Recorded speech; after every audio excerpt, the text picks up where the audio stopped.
வணக்கம் தமிழ் மக்களே. இன்றைக்கி விஜய்ஸ் வேர்ல்டில் இந்த ப்ளவுஸ் டிசைன் தான். இதுக்கு வந்து ஹைட்டு 16 வச்சுருக்கேன். நான் செஸ்ட்டு வந்து 12 வச்சுருக்கேன். அதாவது 1/4 செஸ்ட்டு, ஷோல்டரும் 7 தான், ஸ்லீவுக்கும் 7 தான் வச்சுருக்கேன். அது அப்படியே ஷேப் கொடுத்துக்க வேண்டியது தான். பேக் சைடு நெக்குக்கு 3 வச்சுருக்கேன். இதுக்கப்புறம் தான் நமக்கு நெக்கு டிசைனே வரப்போகுது. இது லைனிங் துணி வெட்டி எடுத்திருக்கேன். இது மாதிரி பேப்பர் கேன்வாஸும் வெட்டியிருக்கேன். இந்த டெப்த்து வந்து உங்களுக்கு ஏற்ற மாதிரி நீங்கள் வச்சுக்கலாம், எவ்வளோ வேணால் வச்சுக்கலாம். நான் ஜஸ்ட்டு இந்த மாதிரி டிசைன் வந்து இப்படி ஒரு 2 கர்வ் கொடுத்துருக்கேன்.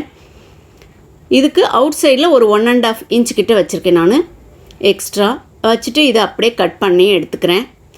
இப்படி நம்ம கட் பண்ணி எடுத்த பேப்பர் கேன்வாஸு உள்பக்கமும் வெட்டணும். அதாவது பாருங்கள், இதனுடைய நெக்குக்கு சென்டர் வருது இல்லையா, அந்த இடத்தையும் நான் வெட்டி எடுத்துக்கிறேன்.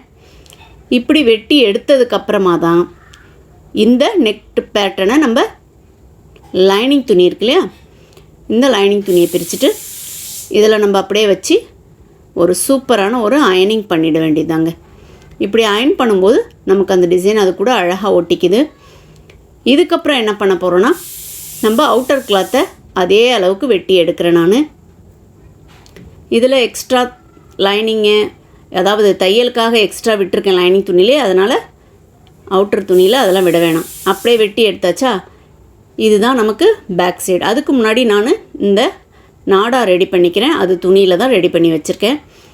இப்படி இதை வச்சு லைனிங் துணியும் அந்த உள்பக்கம் நல்ல துணி இருக்க மாதிரி வச்சு ஒரு பின் பண்ணிவிடுங்க. அங்கங்கே இப்படி பின் பண்ணிட்டால் நமக்கு அது நழுவாமல் அழகாக இருக்கும். இப்போ அந்த நாடாவை இதுக்கு உள்பக்கமாக எடுத்துகிட்டு வந்து அந்த சென்டர்கிட்ட வைக்க போகிறோம். அந்த சென்டர் ஜஸ்ட் ஜாயிண்ட்டாக இருக்குது, தைக்கிற வரைக்கும் அப்படி வச்சுக்கிட்டு அதுக்கப்புறம் தைச்சி முடிச்சுட்டு அந்த இடம் வெட்ட தான் போகிறோம். ஸோ நாடா அந்த இடத்துல வச்சுருக்கேன். உங்களுக்கு இந்த படத்தில் பார்த்தா தெரியும்னு நினைக்கிறேன். டிசைனர் ப்ளவுஸ் தைக்கிறது ரொம்ப ரொம்ப கஷ்டம்லாம் கிடையாதுங்க. புதுசாக தைக்கிறவங்க இது மாதிரி மெதுவாக ட்ரை பண்ணுங்கள், ரொம்ப அழகாக வரும். இந்த மாதிரி டிசைன் நீங்கள் தைச்சிங்கன்னா தாராளமாக 800லேருந்து 1000 வரைக்கும் வாங்கலாம். ஏன்னா இதில் நான் ஆரி ஒர்க் பண்ணுறதும் செய்து காமிச்சிருக்கேன். பாருங்கள், ஃபுல்லாக அப்படி தைச்சி முடிச்சிட்டேன். இப்போ கீழ்ப்பக்கமும் வச்சு தைச்சிக்கிறேன். எக்ஸ்ட்ரா இருக்கிறத அப்படி வெளியே விட்டுருங்க.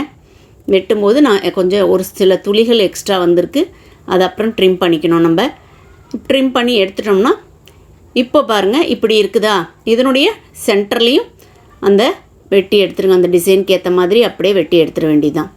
இப்போ இந்த சென்டர்லேயும் வெட்டிக்கலாம். அதாவது நாடா வரப்போதுலேயே அந்த இடம் நாடா கட்டுற மாதிரி வரும். இப்படி வெட்டி எடுத்துட்டோம்னா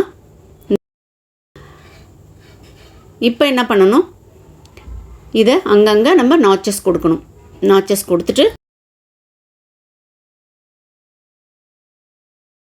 அதுக்கப்புறமா நம்ம திருப்பணும். இப்போ திருப்புறதுனா பாருங்கள், இப்படி தைச்சி முடிச்சாச்சா, இதை அப்படியே ஜஸ்ட் அப்படியே டேர்ன் பண்ணிட வேண்டியதாங்க.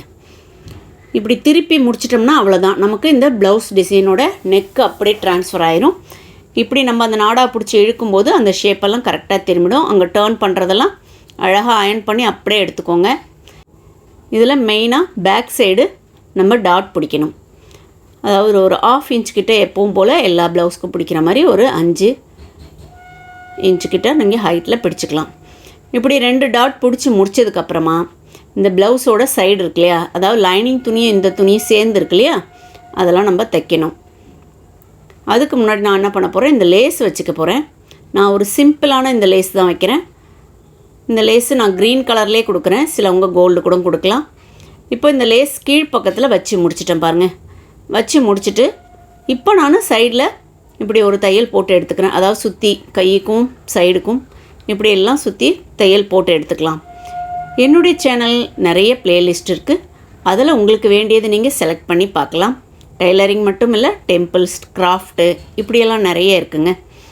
உங்களுக்கு வேறு ஏதாவது ட்ரெஸ் ஸ்டிச் பண்ணி காமிக்கணுன்னா நீங்கள் கமெண்ட்டில் சொல்லுங்கள், நான் அதை உங்களுக்கு ஸ்டிச் பண்ணி காமிக்கிறேன். இப்போ நான் இது செஞ்சு முடிச்சுட்டு ஃப்ரண்ட்டை ஜாயின் பண்ணுறேன். அதாவது ஃப்ரண்ட் பார்ட்டு பிரின்சஸ் கட்டு வச்சுருக்கேன், அதையும் ஷோல்டரும் இப்படி ஜாயின் பண்ணுறேன். வேறு மெத்தட் கூட ஜாயின் பண்ணலாம். இது சிம்பிளாக இப்படி உங்களுக்கு ஜாயின் பண்ணி காமிச்சிருக்கேன். இப்போ கொஞ்சம் எக்ஸ்ட்ரா இருக்கிறத நம்ம வெட்டிடணும். இப்போ இதுக்கு லேஸ் வைக்கிறேன் நான். அதாவது ஃப்ரண்ட்டு ஃபுல்லாகவும் வைக்கிறேன், பேக் சைடும் வைக்கிறேங்க. சிலவங்க ஒரு சைடு மட்டும் வச்சுக்குவாங்க, ரைட் சைடு மட்டும். இந்த கார்னர் திரும்புகிற இடத்த ஒரு சின்ன ப்ளீட் வச்சுக்கோங்க. இது கொஞ்சம் மெலிசான லேஸுன்றதால நீங்கள் ஒரு தையல் சென்டராக போட்டால் கூட போதும். கொஞ்சம் பட்டை லேஸு இது மாதிரி வச்சு தைக்கிறீங்கன்னா நீங்கள் 2 தையல் போட வேண்டியிருக்கும். என்னடா விதவிதமாக தைக்கிறாங்க, நமக்கு அது தைக்க வரலையேன்னு நீங்கள் நினைக்காதீங்க. நார்மலாக ஃபஸ்ட்டு ட்ரை பண்ணும்போது கொஞ்சம் காட்டன் மாதிரி இருக்க நல்ல மெட்டீரியல் ட்ரை பண்ணுங்கள். அட்டாச்சு சேரீயில் அது மாதிரி ட்ரை பண்ணாமல் உங்களுக்கும் அழகாக வரும். ஸ்டெப் பை ஸ்டெப்பாக நீங்கள் ஃபாலோ பண்ணால் போதும். டிசைனர் ப்ளவுஸ் தைக்கிறது இன்னும் பெரிய கஷ்டமான வேலை இல்லைங்க. பாருங்கள், இந்த மாதிரி ஃபுல் அண்ட் ஃபுல் எல்லா இதுக்கும் வச்சு முடிச்சிட்டேன். அப்படியே வந்து இந்த ஃப்ரண்ட் சைடுக்கும் நான் வைக்கிறேங்க. மறக்காமல் உங்களுடைய கமெண்ட்ஸை எழுதுங்க. இந்த சேனல் சப்ஸ்கிரைப் பண்ணாமே பார்த்துட்ருக்கீங்கன்னா சப்ஸ்கிரைப் பண்ணுங்கள். முடிஞ்சுதா? நல்லா இருக்கா? இப்போ இந்த பேக் சைடு ப்ளைனாக இருக்கு இல்லையா, அதாவது இந்த saree இது கூட கை நம்ம அட்டாச் பண்ண போகிறோம். கைக்கு பாருங்கள், நான் இப்படி ஒரு வளைவு வரைஞ்சிருக்கேன். இது கூட இன்னொரு வளைவு இப்படி வரைஞ்சிக்கிறேன். அதை மடித்து எடுத்து அப்படியே வந்துடும். இன்னொரு ப்ளவுஸுக்கு, அதாவது இன்னொரு கை பாகத்துக்கு மேலே வச்சு இப்படி ஒரு டேப் பண்ணுங்கள். அந்த மார்க்கர் அப்படியே இதில் வந்துடும். தெரியுதா? அதிலே நான் லேஸ் வைக்க போகிறேன். இப்போ பாருங்கள், ஆரி ஒர்க்குக்காக இந்த மாதிரி கீழே அட்டையை வச்சுட்டு தான் செய்கிறேன். இந்த மாதிரி ஒர்க்குக்காக கொஞ்சம் திங்ஸ் எல்லாம் வாங்கியிருக்கேன். அதாவது கொஞ்சம் கோல்டனு, அப்புறம் சுகர் பீட்ஸு, இந்த மெரூன் கலர், ஏன்னா saree மெரூன் கலரில் இருக்குது, அதுக்கு தான் இதை வைக்கிறேன். அப்புறம் ஸ்டோன் லேஸ்.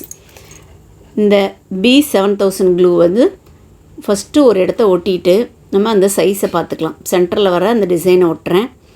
சுற்றி வைக்கிறதுக்கு அந்த கல் எவ்வளோ தேவைப்படுதுன்னு அந்த ஸ்டோன் லேஸை எடுத்துக்கோங்க. ஜஸ்ட்டு வச்சு பாருங்கள், ஒரு ரவுண்டு வச்சு பாருங்கள், அது எவ்வளோ வருதுன்னு உங்களுக்கு அளவு தெரிஞ்சிடும். இப்போது ஒரு ரவுண்டு வச்சது எவ்வளோ வருதோ அந்த இடத்த பிடிச்சிட்டு கட் பண்ணிக்கணும். இதேமாரியே நம்ம எத்தனை மார்க் பண்ணியிருக்கோமோ அத்தனை நீங்கள் கட் பண்ணி வச்சுக்கோங்க. ஒரு சிலது கம்மியாக போயிடுச்சு, அடடா அது வேஸ்ட்டான்னு நினைக்காதீங்க. எக்ஸ்ட்ரா ஒரு ஸ்டோனை மட்டும் வெட்டி அந்த இடத்த கம்மியானதுக்கு வச்சுக்கலாம். இந்த மாதிரி கம் வச்சு ஒட்டுறதால அது பிச்சிட்டு வந்துடும்லாம் நினைக்க வேணாம். இந்த பாருங்கள், சிங்கிளாகவும் ஸ்டோன் வெட்டி வச்சுருக்கேன். அதை எங்கே வைக்கிறேன்னு காமிக்கிறேன். இந்த கம் ரொம்ப நல்லா ஒர்க் ஆகுதுங்க. நம்ம தைக்கிறத விட இது ரொம்ப ஸ்ட்ராங்காகவே இருக்குது. சென்டரில் ஒட்டிட்டு ஃபுல்லாக சைட்லேயும் ஒட்டணும். பாருங்கள், இந்த மாதிரி வச்சு ஜஸ்ட்டு ஒரு ரவுண்ட் வச்சுக்கோங்க. இது ரொம்ப சூப்பராக இருக்கும். நம்ம இது மாதிரி தனியாக இப்படி வாங்கினோம்னா விலையும் அதிகம். நம்மளே இது மாதிரி பண்ணும்போது ரொம்பவும் நல்லாயிருக்கும். ஆரி ஒர்க் பண்ணி தான் இந்த எஃபெக்டை கொண்டு வர முடியும்னு கிடையாது. இது மாதிரியே நம்ம இந்த ஸ்டோன் ஒர்க் பண்ணுறதால கிராண்டாகவும் காமிக்க முடியும் அந்த ப்ளவுஸை. அதுக்குண்டான உங்களுடைய சார்ஜஸ் அதிகமாக்கிக்கலாம். இந்த இடம் எம்டியாக இருக்கிற இடத்தெல்லாம் ஒவ்வொரு ஸ்டோனை ஒட்டிடுறேன்.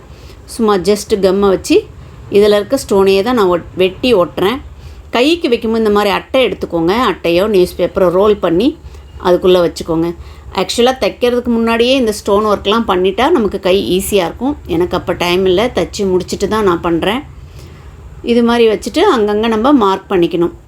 ஒரு இடத்த மார்க் பண்ணோம்னா அதே இன்னொரு கைக்கு சென்டராக பார்த்து அதே டேப்பிங் மெத்தடில் அட்டாச் பண்ணிக்கோங்க. நான் ஏன்னா மார்க்கர் வந்து அந்த இம்ப்ரெஷன் அதில் விழுது இல்லையா, அதை அப்படியே வச்சுட்டு இந்த கைக்கும் அதுக்கு பண்ணோம் இல்லையா, அது மாதிரி பண்ணலாம். இதுலேயும் எக்ஸ்ட்ரா இருக்க இடம் ப்ளைனாக இருக்க இடத்த அங்கங்கே மார்க் பண்ணிவிட்டு அதுக்கு வச்சோம் இல்லையா பேக் சைடுக்கு, அது மாதிரி இதுக்கும் அதே ஒர்க்கை தான் வைக்க போகிறேன். இங்கே பாருங்கள், ஃபுல் அண்ட் ஃபுல் நான் வச்சு முடிச்சிட்டேன். இப்போ இந்த ப்ளவுஸ் எப்படி இருக்குன்னு சொல்லுங்கள். இந்த கைக்கு பாருங்கள், உள் பக்கம் மார்க் பண்ணியிருக்கேன். அதாவது நான் ஒரு 3/4 இன்ச்சு 1 இன்ச்சோட கொஞ்சம் கம்மியாக 3/4 இன்ச்சு அளவுக்கு மார்க் பண்ணியிருக்கேன். அதுக்கு இந்த நூலை 2 கோத்து 4 ஆக்கிக்கிறேன். இதுக்கு என்ன பண்ண போகிறேன்னா கொஞ்சம் தொங்கல் வைக்கலாம் அப்படின்ட்டு. அதாவது இந்த பீட்ஸ் எடுத்துக்கிறேன். இது என்ன சைஸுன்னு எனக்கு சொல்ல தெரியல. இந்த பீட்ஸை 2 கோத்து அந்த ரெட் கலரும் ஒன்று கோத்துட்டு, தெரியுதுங்களா உங்களுக்கு? அப்படியே திரும்ப ரிப்பீட் வரணுங்க. அதே தான் எப்படி கோர்த்தோமோ அதே உள்பக்கமாக ரிப்பீட் வரணும். அந்த வீடியோ கொஞ்சம் கட் ஆகிடுச்சு. ஒவ்வொரு தொங்கல் முடியும் போதும் நம்ம முடிச்சு போடணும். ஏன்னா அப்போ தான் ஒன்று அருந்துச்சுனாக்கா மற்றதெல்லாம் அருந்து வராமல் இருக்கும். முடிச்சு போட்டு தான் அடுத்த தொங்கல் நம்ம ஸ்டார்ட் பண்ண போகிறோம். இதேமாரி பண்ணி முடிச்சிட வேண்டியதாங்க. ஆரி ஒர்க்குக்கு 1000 ரூபா செலவு பண்ணாமல் ஒரு 200 ரூபாக்குள்ளே இந்த சூப்பரான ஒர்க்கை நம்ம செய்து முடிச்சிடலாம். என்னங்க, ஆரி ஒர்க்கை விட இது ரொம்ப ரொம்ப ஈஸியாக இருக்குல்ல இந்த ஒர்க்கு. நீங்களும் ஏதாவது ஒரு ப்ளவுஸில் இதை ட்ரை பண்ணி பாருங்கள். இதுக்கு டேசில் வைக்கிறது அது ஒரு டிஃப்ரெண்ட்டான ஒரு டிசைனுங்க. நெக்ஸ்ட் வீடியோவில் அதை பார்க்கலாம். இது வரைக்கும் இந்த சேனல் சப்ஸ்கிரைப் பண்ணாமே பார்த்துட்டு இருந்தீங்களா? சப்ஸ்கிரைப் பண்ணிவிட்டு பாருங்கள். தேங்க்யூ ஃபார் வாட்சிங் my channel.